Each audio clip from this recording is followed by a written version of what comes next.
Budget hearings began this week with news of lower state revenues. We caught up with Governor Bill Lee to get his views on the budget and other issues. Everyone knows that we've got to be cautious about how much we expand because our revenues are beginning to return to normal, and we need to construct a budget that's reflective of that.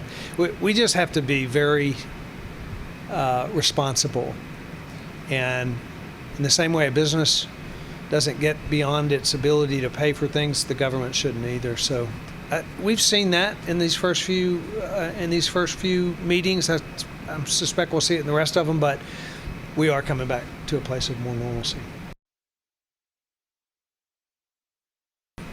I've always been an advocate for choice. The more parents have the option to choose what's best for their kids, I think the more kids succeed.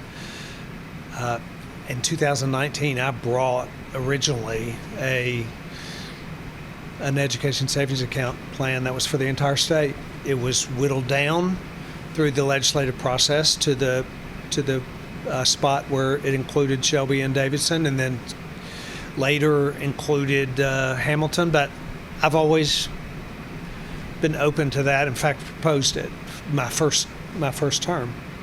I do think you have to look at particulars of any proposals. There's multiple states that have done it. There's been a national movement toward expanded choice for parents. I think people have come to realize, especially after the pandemic, that parents want to have more options for their kids, and we should give them that.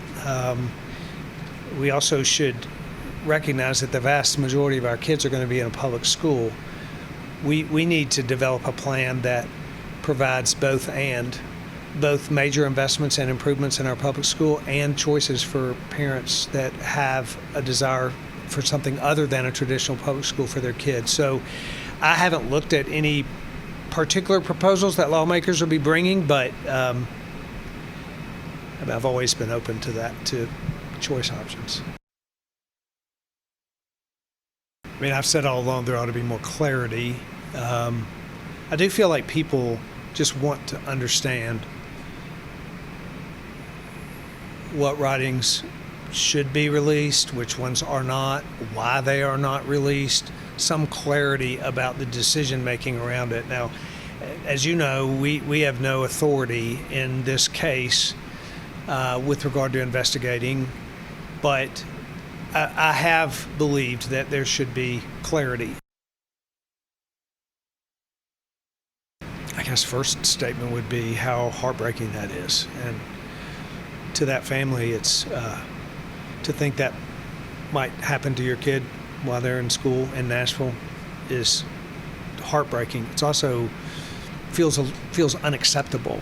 It's the reason why we ought to continue to press hard on public safety. It's why we need to